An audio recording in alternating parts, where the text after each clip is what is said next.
So now the correct parts have arrived for the CD recorder. Can we get a display?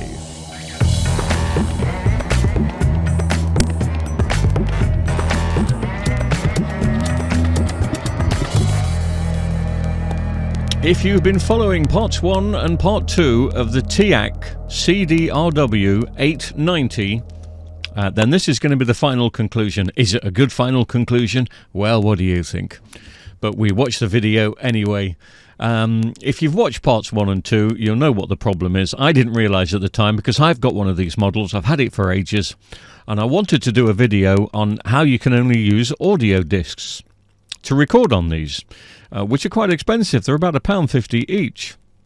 But I was shocked to realise that actually the model I'd got, you could stick in cheap computer discs, which are about £1.50 each. And I was so excited, I decided to go to eBay and buy another one.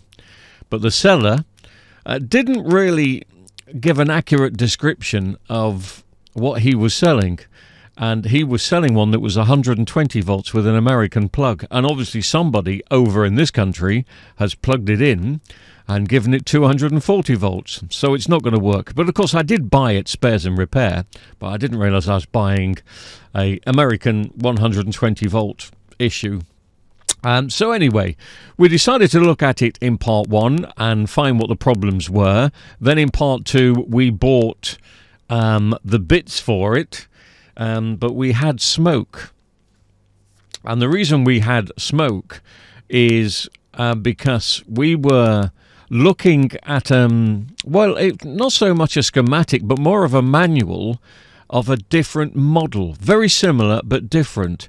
And the model had got the diode. There's a Zener diode that's gone in this machine, and we thought it was a 6-volt one.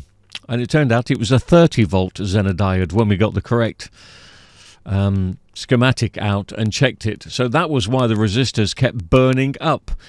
So we've got the machine working again, but what we haven't got is a display. The display has been blank, and that is because of these resistors that have burnt out and a Zener diode that's gone short. So I've had to order, and it's thanks to people that watch this channel and actually buy me a cup of coffee from time to time, that we could actually go forward and buy a pack of diodes, because they're about 10 or 15 quid. So instead of buying them individually and buying the wrong ones, we decided to buy a whole box. So thank you very much to those people that do buy the channel a cup of coffee. It's damn decent of you. So Mike's been busy over the last 20 minutes on soldering the parts that we need and soldering new parts in, and I will just show you exactly what's needed to be done. It's at the bottom part of the screen there. Technically only 2 parts. Let me zoom in. At the bottom of the screen you will see diode D15. Well, I shorted that out accidentally when probing, but that wasn't faulty. But resistors R80, which is in the middle. On the left-hand side, R90.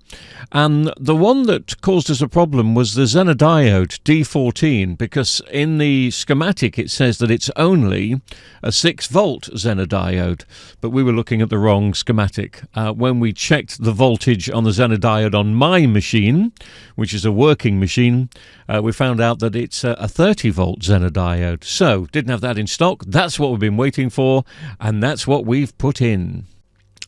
Now, just in case you haven't watched parts 1 and 2, I know, contain the excitement, you may not have realised, or you've forgotten, that we've changed the thermal fuse inside the transformer. We haven't put a thermal fuse back in, just a normal fuse, and we've switched it over now to be a 240-volt machine. Remember, the whole problem started with when somebody plugged this into UK voltage. Well, somebody gave it 240 volts, when actually this was only set up to be 120. That caused all the problems in the first place. And incidentally, it's not a massive job converting it back to 240 volts, because all you have to do is move that grey plug from the left-hand side to the right-hand side, which we did. No major electronic knowledge was necessary in which to do that. So all the bits are back in. It's a case of now just plugging it in and getting ready, which I do, and watch. It's on. It's off.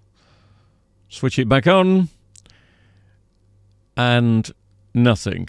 But don't panic. It's nothing to do with the switch. Nothing's on fire. Nothing's smoking. I just suddenly realised that I hadn't put the plug in correctly. So hit the plug one more time and then turn the power button on. And it's on. It's doing exactly what it should be doing. Now working on UK mains voltage of 240 volts. There's no disc in there. Let's stick one in and see what happens. Also, just for educational purposes, I had to do this because, as I pointed out in episode 2, it's a DVD drive. It's a DVD-RW in this unit, so why don't I stick a DVD in? Lovejoy always comes in handy. I'm just tempted to find out, since it's a DVD-RW drive in there, what would happen? Would it recognise it as a disc and just play the audio from it? That would be fantastic if it did. I've never known a machine do that before. Or would I cause some problems? And the answer is, I caused a few problems. Nothing much. The disk error came up, but then it started flashing. Can you see? We've got a bit of flicker work going on there. I've got no idea if that was connected to sticking a DVD in when I shouldn't have stuck a DVD in. But all of a sudden the display, which we've been waiting for a whole month to get up and running again, is now doing a bit of a dance. So that's a bit embarrassing, really, isn't it? After waiting 4 weeks for all the parts to try and get it working, just to be a bit silly and stick in a DVD disc, just for education and, well, a few silly purposes, I suppose, has made the display go a bit on the funny side. I mean, that is weird. To be honest with you, though, I don't know if we can blame me or the DVD.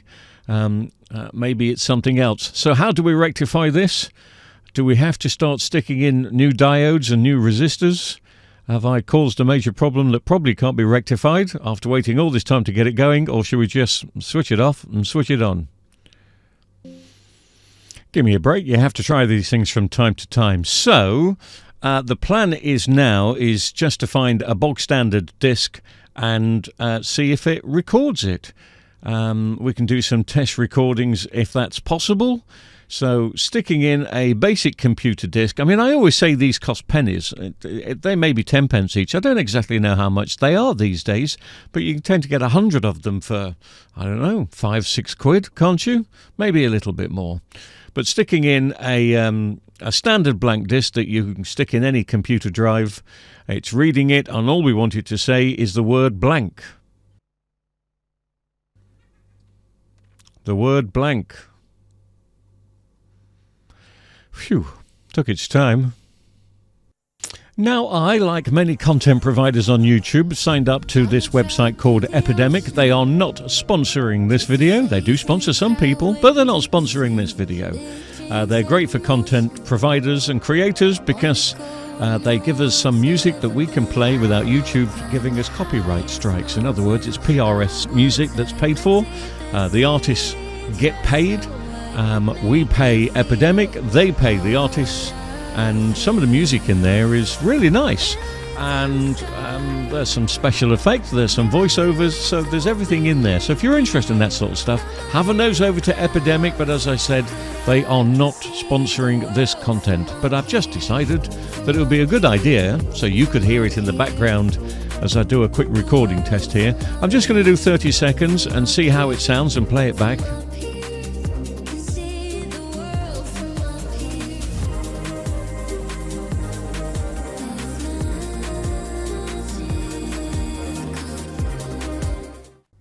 I mean, obviously we've got this machine up and running now, but we haven't done an audio test yet, so 30 seconds there. Let's play that back, see how it is.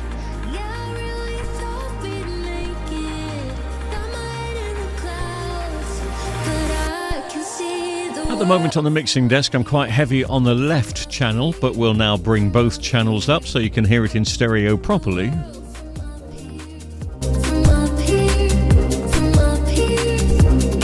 Just going to start that again.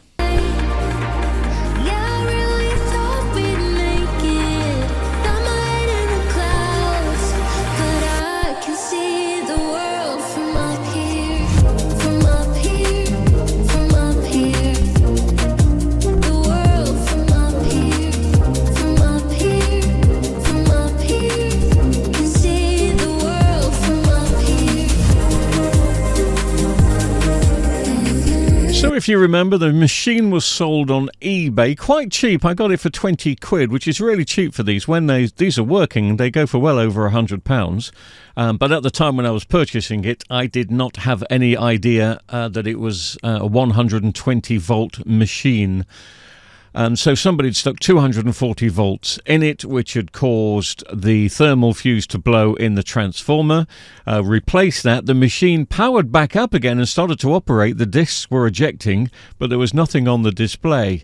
And what had happened is a resistor had burnt up and also a diode. During the testing process, I accidentally shorted out the other diode. We misread the voltage of the Zener diode, thought it was just 6 volt when it turned out to be 30. So when we powered it up for the second time with the parts in, that Zener diode burnt up the resistor pretty quickly. But now we've got the correct 30 volt resistor in, and the machine is back up and running, recording and playing, and I'm quite happy. Yes, it does need a good clean. It will get that. I'll put it all back together with its original screws. I'll try and make that glass front a little bit more respectable. It's got some scratches on it, but I should be able to get rid of those. So it's a result.